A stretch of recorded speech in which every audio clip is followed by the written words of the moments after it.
Hey everyone, how are y'all? So I just wanted to come to y'all today and bring up some updates that's going on with Bryan Kohberger in his case. Now we do know that Bryan Kohberger does have a public defender and Taylor. I have also found out that there is an agreement that has been made between Latah County, which is where the murders of Kaylee and Maddie and Xana and Ethan happened, and that's also where Bryan Kohberger is currently being held in jail. So this agreement is between Latah County and Kootenai County, which is where his public defender Ann Taylor is from. The agreement that they have between the two counties is called the Capital Criminal Defense Provider Agreement.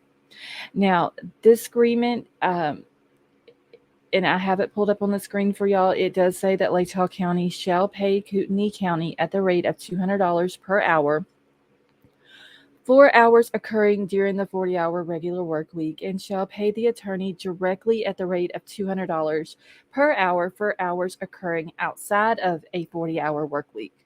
So that comes up just what Ann Taylor's going to be making for a 40-hour work week for Kootenai County. That's going to be $8,000 per week. That equals up to $32,000 for a month. That's $384,000 per year. And there's no telling how long this case can go on before, um, you know, Bryan is found guilty or not guilty.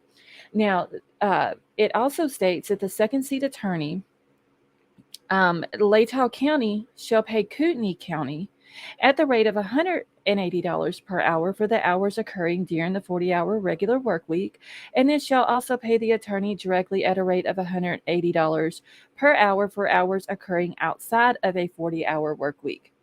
So just for the second seat attorney or co-counsel, whichever you want to call them, that's $7,200 a week, 28,800 a month, 345,600 a year. The the second seat attorney is also going to be making Kootenai County. Now, anything, his second seat attorney, their agreement is the same as Ann Taylor's. As it says here, anything after the 40 hours work week, they will be paid $180 directly to them from Latah County. Now, Latah County will also be paying for the attorney's mileage, their food, and their lodging, because if they come down to speak to Bryan, they come down for court or anything like that. Um, they're more than likely have to make a whole day trip out of it, or during court they will have to stay at a hotel. So Latah County is going to be paying for that as well. Now, this agreement was set in place on December the 30th of 2022, and we all know that that's the day that Bryan Kohberger was arrested for the murders of Ethan and Xana, Kaylee and Maddie. So let's just say January the 1st to June when the preliminary hearing is scheduled, and so just in those 6 months, Latah County will be paying Kootenai County roughly $192. That's just from January to June 26. So that's not counting what they'll be paying for the co-counsel, or paying directly to the co-counsel or Ann Taylor. Now, any investigators that Ann Taylor uses, there is an agreement for them as well, and they will be paid at a rate of $45 per hour. And with Ann Taylor being a death penalty qualified attorney in the agreement, that is a huge indication that Latah County prosecutor may pursue the death penalty. Now, Idaho does have a volunteer capital crimes defense fund, and it helps with the costs and everything. But in order for Latah County to get those funds, there must be certain criteria that they have to meet. And one of those criteria is that the county prosecutor must declare that they are seeking the death penalty no later than 30 days after the defendant enters a plea. So, June 26th is when Bryan's preliminary hearing is scheduled. Um, on that day, he is expected to enter his plea, which means prosecutors have to like the end of July to officially pursue the death penalty. So I know we got it seems like a long ways off.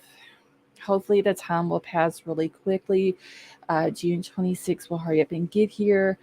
At that point, we will get to hear, the evidence, what Bryan's plea is, if Latah County is going to go um, after the death penalty.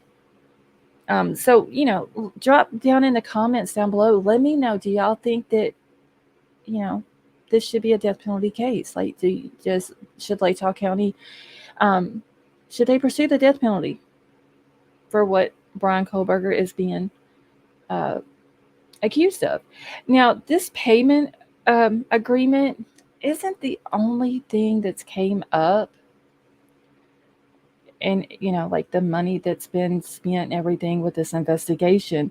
Idaho State Police have also stated that they have spent, as of February the 6th, $282,109 and 35 cents. That's just from November the 13th to February the 6th. Um, that is including, and you can see it up here on the screen, that includes travel, overtime, lab testing, evidence storage. There is some miscellaneous police work. They didn't name what that was. Now, the Idaho governor, he did allocate $1 million from the state emergency fund to help law enforcement in this investigation. He did say that the expenses would be determined by Idaho State Police. Moscow Police, FBI were also asked about, how much they have spent in this investigation. Basically, Idaho State Police and the FBI have been assisting Moscow Police Department since they are a smaller police department. They didn't have all the resources that they needed, so ISP and FBI came in and helped out with that. But for some reason, Moscow Police Department and FBI are both saying that they can't talk about how much they've spent on this case and on this investigation. And, both agencies are declining to put that amount out there, and they're saying that that is because of the gag order. Now, I don't understand how Idaho State Police can say how much they have spent, but Moscow Police Department and FBI can't because of the gag order. The gag order does say, that law enforcement agencies and all this and that, they're under this non-dissemination order. So how does Idaho State Police come out and say how much they've spent? It doesn't make sense. So hopefully that'll be, we'll get that information sometime here soon. Like I said, drop down in the comments. Let me know, about this whole Ann Taylor deal and how much she's going to be making Kootenai County and how much, like her overtime. Just let's say she works an 80-hour week. That's $16,000 in 1 week that Latah County would have to pay Kootenai County.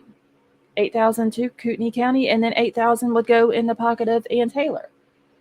And then if she works 80 hours a week every week, just think of how much that's going to add up. Not to mention her co-counsel and investigators and mileage and food and lodging and all this. So y'all drop down in the comments. Let me know what y'all think.